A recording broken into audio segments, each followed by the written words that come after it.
नमस्कार दोस्तों, स्वागत है आप सभी का वाई क्लासेस यूट्यूब चैनल पे। दोस्तों, आज के इस वीडियो में क्लास 10th सिविक्स का पहला चैप्टर का कुछ महत्वपूर्ण सब्जेक्टिव क्वेश्चन पे डिस्कस करेंगे, जो मैट्रिक बोर्ड परीक्षा के लिए काफ़ी ही महत्वपूर्ण होगा। दोस्तों, यदि आप इस बार मैट्रिक परीक्षा की तैयारी कर रहे हैं तो आपके लिए यह वीडियो काफ़ी ही महत्वपूर्ण है। इसमें जितना भी हम दोस्तों क्वेश्चन आपको बता रहे हैं, सारा क्वेश्चन एग्जाम टाइप क्वेश्चन रहेगा, तो आप इस वीडियो को शुरू से अंत तक देखिए और सभी प्रश्न को याद रखिएगा। ये आपका सिविक्स का पहला चैप्टर का सब्जेक्टिव क्वेश्चन रहेगा, ठीक है। तो चलिए देखते हैं आज का पहला क्वेश्चन। जल्दी से इस वीडियो को लाइक कर दीजिए और चैनल पर पहली बार आए हैं तो चैनल को भी सब्सक्राइब करके बेल आइकन को प्रेस कर दें। देखिए दोस्तों, पहला प्रश्न है, सिविक्स का पहला चैप्टर का पहला प्रश्न है कि लोकतंत्र क्या है।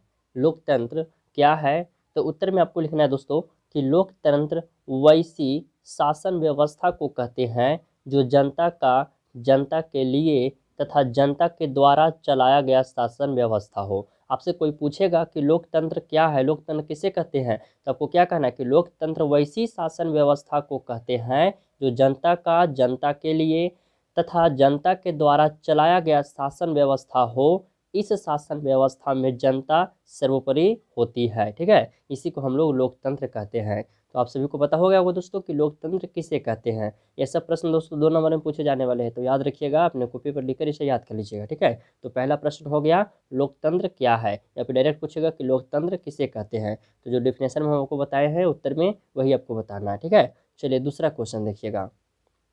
देखिए क्वेश्चन नंबर 2।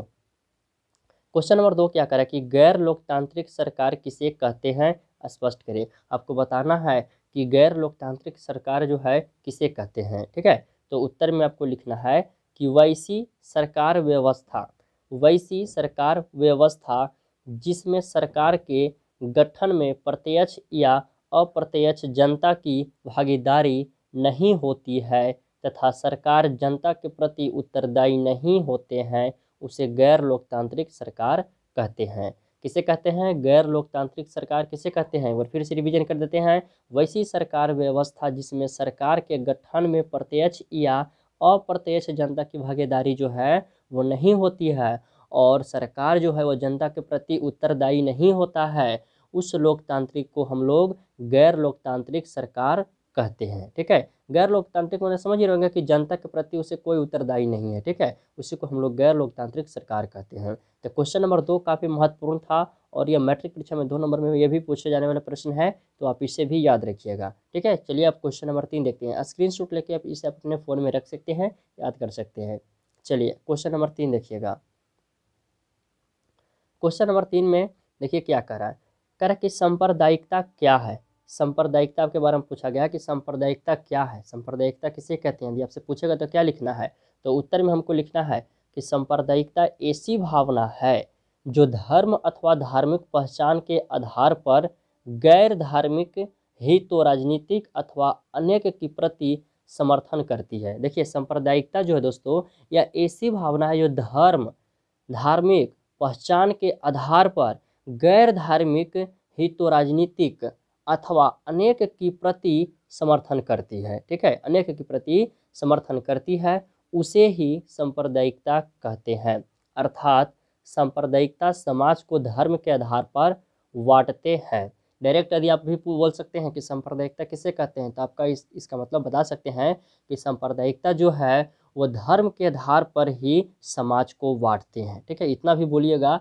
मौखिक प्रश्न भी कोई आपसे पूछेगा सांप्रदायिकता क्या है, तो बस आपको इतना ही बोलना है कि सांप्रदायिकता जो है वो समाज को धर्म के आधार पर बांटते हैं, ठीक है। इतना भी बोलिएगा तो सही आपका हो जाएगा। लेकिन एग्जाम में पूछेगा तो जितना बताए हैं इतना सभी आपको लिखना पड़ेगा, तब आपका जाकर फुल मार्क्स मिलेगा, ठीक है। क्वेश्चन काफ़ी आसान है और ये सब क्वेश्चन हमेशा एग्जाम में पूछे जाते हैं। सांप्रदायिकता क्या है, सांप्रदायिकता किसे कहते हैं, तो आपको याद रखना होगा, ठीक है दोस्तों। ऑब्जेक्टिव के साथ साथ सब्जेक्टिव की भी तैयारी करते चलना है, अभी हम लोग के पास बहुत समय है। चलिए क्वेश्चन नंबर 4 देखिएगा। क्वेश्चन नंबर 4 में देखिए क्या करा है कि भारत की विधायकों में महिलाओं के प्रतिनिधित्व की स्थिति क्या है। देखिए भारत में जो विधायक जो है ज़्यादातर के जेंट्स विधायक रहते हैं, महिला बहुत कम रहती है, तो उसी के बारे में आपसे पूछा गया कि महिलाओं के प्रतिनिधित्व की स्थिति क्या है, ठीक है। भारत की विधायकों में महिलाओं की प्रतिनिधित्व जो है उनकी स्थिति क्या है, उसी के बारे में हमसे पूछा गया है प्रश्न में। तो चलिए उत्तर में हमको लिखना है क्वेश्चन नंबर 4 का कि भारत की विधायक ने महिला प्रतिनिधियों का अनुपात बहुत ही कम है। ये तो देखने वाली भी बात है। देखिए अभी फिलहाल चुनाव आ रहा है, तो इस चुनाव में जितने भी विधायक होंगे ज़्यादा करके जेंट्स ही होंगे, महिला बहुत कम होगी। ठीक है, तो लिखना है कि भारत की विधायक ने महिलाओं प्रतिनिधियों का अनुपात बहुत ही कम है। उसके बाद लोकसभा में महिला सांसदों की संख्या कुल सदस्यों की 11% है। देखिए लोकसभा में जो महिला सांसदों की जो संख्या है टोटल के 11%, कुल सदस्यों की कितना है 11% तक ही भी नहीं पहुंच रही है। देखिए 11% भी नहीं पहुंच पाई है, ठीक है, अभी तक। उसके बाद लिखना है कि दिल, यहाँ पर देखिए दिल ही ना राज्यों, यहाँ पर देखिए थोड़ा सा टाइपिंग में मिस्टेक हो गया, दिल ही है ना, यहाँ पर टाइपिंग नहीं होगा। ठीक है, यहाँ पर है कि राज्यों की विधानसभाओं में, राज्यों की जो विधानसभा, लोकसभा मैंने पूरा अथी हो गया आपका, जैसे एक लोकसभा का होता है चुनाव, एक राज्य जो होता है स्टेट लेवल का जो चुनाव होता है, केंद्र सरकार एक राज्य सरकार होता है। ठीक है, तो केंद्र सरकार में जो है कि 11% तक भी नहीं है ये महिलाओं की विधायक। ठीक है, उसके बाद लिखना है कि राज्यों की विधानसभाओं में महिलाओं प्रतिनिधि 5% से भी कम है। देखिए केंद्र में तो 11, चलिए मान के चलते हैं कि 11% के आसपास है, लेकिन राज्य में जो महिलाओं की जो प्रतिनिधि है विधायकों की वो 5% से भी कम है। भारत में महिला प्रतिनिधि के मामले में अफ्रीका और अमेरिका के विकासशील देशों से भी पीछे। देखिए भारत की जो महिला प्रतिनिधि के मामले में है वो अफ्रीका और अमेरिका जैसे विकासशील देशों से भी पीछे है भारत। ठीक है, उसके बाद भारत में लोकसभा में महिला प्रतिनिधियों की संख्या 59 सीट हो गई है। अभी तक के कितना हो गए 59 सीट ही है। ठीक है, तो देखिए इस क्वेश्चन में आपसे यही पूछा गया कि भारत की जो विधानसभाओं को में जो महिलाओं के प्रतिनिधियों विधायकों की जो है उसके बारे में आपसे पूछा गया कि लोकसभा में कितना सीट है और राज्यसभा में कितना सीट है, यही सब के बारे में आपसे क्वेश्चन में लिखना है। ठीक है दोस्तों, तो बस जितना हम आपको बताए हैं इतना यदि आप लिख देते हैं तो आपका फुल मार्क्स दे दिया जाएगा। इसे आप स्क्रीनशॉट लीजिए, अपने फ़ोन में रखिए और इसे याद ही कर लीजिएगा, क्योंकि एग्जाम में पूछा गया यह प्रश्न है, शायद इस बार भी पूछ सकता है। ठीक है, चलिए अगला क्वेश्चन देखते हैं, 5 नंबर क्वेश्चन।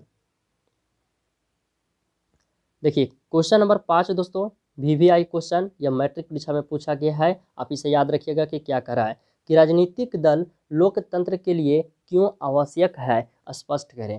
हमको बताना है कि राजनीतिक दल जो है वो लोकतंत्र के लिए क्यों आवश्यक है। ठीक है, और उत्तर में आपको लिखना है कि राजनीतिक दल लोकतंत्र के लिए निम्न कारणों के लिए आवश्यक है। वह कौन कौन सा कारण है, हमें point by point numbering by लिख देना है। ठीक है, आंसर में लिखना है कि राजनीतिक दल जो है वो लोकतंत्र के लिए निम्न कारणों के लिए आवश्यक है। वो कौन कौन सा कारण है उसी के बारे में हमें लिख देना है। तो पहला कारण, पहला आपको लिखना है कि लोकतंत्र में सरकार का निर्माण बहुमत के आधार पर होता है। राजनीतिक दलों के बिना लोकतंत्र में सरकार का निर्माण संभव नहीं है।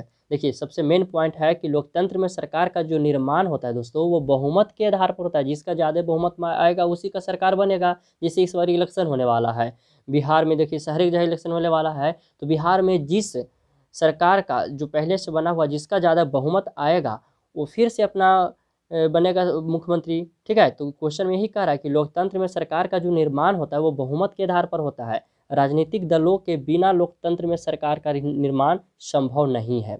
दूसरा पॉइंट में है कि राजनीतिक दल जनता के निर्माण में सहायक हैं तथा जनता में जागरूकता बढ़ाने में सहायक हैं। ठीक है, राजनीतिक दल जो है वो जनता के निर्माण में सहायक है और जनता में जागरूकता बढ़ाने में सहायक है। ठीक है, तीसरा पॉइंट है कि राजनीतिक दल सरकार एवं जनता के मध्य कड़ी का कार्य करती है। ये भी बात सही है कि राजनीतिक दल जो है वो सरकार एवं जनता के मध्य जो है कड़ी का कार्य करती है। ठीक है, कड़ी का कार्य करती है।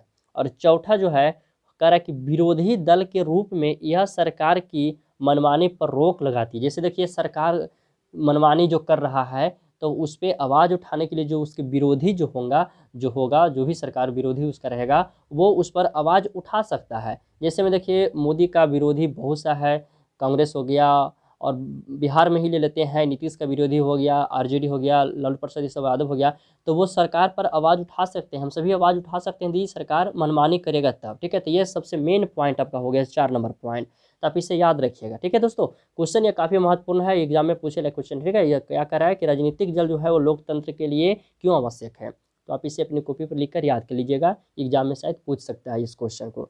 चलिए अगला क्वेश्चन देख लेते हैं, क्वेश्चन नंबर 6। क्वेश्चन नंबर 6 जो है मैट्रिक परीक्षा में पूछा गया क्वेश्चन है कि परिवारवाद क्या है, उदाहरण के साथ समझाएं। यह क्वेश्चन मैट्रिक परीक्षा में पूछा गया है कि परिवारवाद क्या है, उदाहरण के साथ समझाना है। चलिए इसको पढ़ के बताते हैं और आपको समझाते हैं कि परिवारवाद क्या है। ठीक है, उत्तर में लिखना है कि जब जनप्रतिनिधि की मृत्यु या अतिथि के बाद रिक्त स्थान पर उसके लिखित परिजन को पद स्थापित करना अथवा चुनाव का टिकट ले देने ही परिवारवाद कहलाता है। जैसे समझिएगा, जैसे देखिए बिहार में हम आपको एग्जांपल देते हैं, केंद्र सरकार में भी आपको एग्जांपल देंगे और राज्य सरकार में भी आपको एग्जांपल देंगे। चलिए पहले केंद्र सरकार में एग्जांपल देते हैं। राहुल गांधी कांग्रेस के ही ले लीजिए, उसकी खानदान से ही सरकार चलता आ रहा है, उसके दादा परदादा माता पिता, फिर राहुल गांधी आया, तो यह जो हो गया परिवारवाद का उदाहरण हो गया, क्योंकि कांग्रेस में उसी का राज ही चलते आ रहा है, उसी का खानदान का ही राज चलते आ रहा है, तो यह एक परिवारवाद का अच्छा उदाहरण हो गया। बिहार में यदि हम बात करते हैं तो लालू प्रसाद यादव के बारे में बात करते हैं। इससे पहले लालू प्रसाद यादव मुख्यमंत्री थे, उनके पति फिर बेटे देखिए भी फिलहाल इलेक्शन लड़ रहे हैं। ठीक है, तो यह भी हो गया परिवारवाद का उदाहरण हो गया। और बात करते हैं बीजेपी की दोस्तों, तो यह परिवारवाद नहीं है, क्योंकि बीजेपी में अभी तक कोई ऐसा माने कि बीजेपी मोदी का कोई सा रिलेशन नहीं है जो कि चुनाव में आया है। ठीक है, तो बीजेपी जो हो गया है, भाजपा जो सरकार है, यह परिवारवाद का उदाहरण नहीं है। यूपी में बात करते हैं तो अखिलेश यादव, ये सब जो है परिवारवाद का उदाहरण है। ठीक है, तो इतना लिखने के बाद आपको उदाहरण दे देना है, परिवारवाद का यहाँ उदाहरण दे करके लिख देना है कि केंद्र सरकार में कांग्रेस परिवारवाद का एक सबसे अच्छा उदाहरण है, अथवा राज्य सरकार में लालू प्रसाद यादव एवं अखिलेश यादव तथा मायावती इत्यादि, यह सब परिवारवाद का उदाहरण है। ठीक है दोस्तों, तो इतना ही आपको लिखना है, तब जाके आपको फुल मार्क्स मिलेगा। 2 नंबर में पूछेगा तो 2 नंबर, 3 नंबर में पूछेगा तो आपको 3 नंबर दिया जाएगा। ठीक है, इतना समझ गए होंगे आप कि परिवारवाद किसे कहते हैं। ठीक है, चलिए आगे बढ़ते हैं। अगला क्वेश्चन देखिए, क्वेश्चन नंबर ये हो जाएगा 7, कह रहा कि धर्मनिरपेक्षता क्या है। धर्मनिरपेक्षता क्या है, उत्तर में आपको लिखना है कि धर्मनिरपेक्षता एक ऐसी मान्यता है जिसके अंतर्गत यह माना जाता है कि किसी संप्रभुता राज्य का अपना कोई धर्म नहीं होगा, राज्य किसी भी धर्म विशेष को ना ही बढ़ावा देगी और ना ही उसका विरोध करेगा। राज्य के लोगों की धार्मिक मान्यताओं में सरकार द्वारा किसी प्रकार का हस्तक्षेप नहीं किया जाएगा। ठीक है, धर्मनिरपेक्षता जो है, यह कह रहा है कि धर्मनिरपेक्षता एक ऐसी मान्यता है जिसके अंतर्गत यह माना जाता है कि किसी संप्रभुता राज्य का अपना कोई धर्म नहीं होगा, कोई राज्य का अपना स्पेशल धर्म नहीं होगा। यानी कि बिहार जैसे है तो हिंदुओं का धर्म है, ये कोई स्पेशल नहीं है। ठीक है, यही आपसे कहा जा रहा है। ठीक है, उसके बाद कह रहा है कि राज्य किसी भी धर्म विशेष को ना ही बढ़ावा देगा, राज्य सरकार जो है ना ही किसी विशेष धर्म को बढ़ावा देगा और ना ही उसका विरोध करेगा, कि हिंदू मुस्लिम ये सब विरोध नहीं करेगा। ठीक है, राज्य के लोगों की धार्मिक मान्यताओं में सरकार द्वारा किसी प्रकार का हस्तक्षेप नहीं किया जाएगा। ठीक है, यही आपको लिखना है, धर्मनिरपेक्षता क्या है।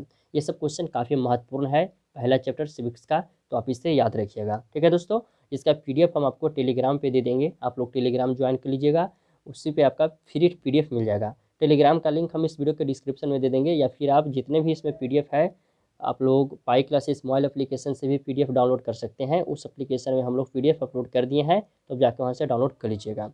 तो दोस्तों इसी तरह से का वीडियो समाप्त करते हैं। जो भी क्वेश्चन इसमें बचा गया है नेक्स्ट वीडियो में हम उसे कवर कर लेंगे। ठीक है, तब तक बने रहिएगा आप लोग पाई क्लासेस यूट्यूब चैनल के साथ। चैनल पर जो स्टूडेंट पहली बार आए हैं, चैनल को सब्सक्राइब कर लीजिएगा और बेल आइकन को प्रेस कर लीजिएगा, ताकि आपको नए वीडियो का नोटिफिकेशन समय से मिलता रहे। तो धन्यवाद दोस्तों, मिलते हैं अगले वीडियो में।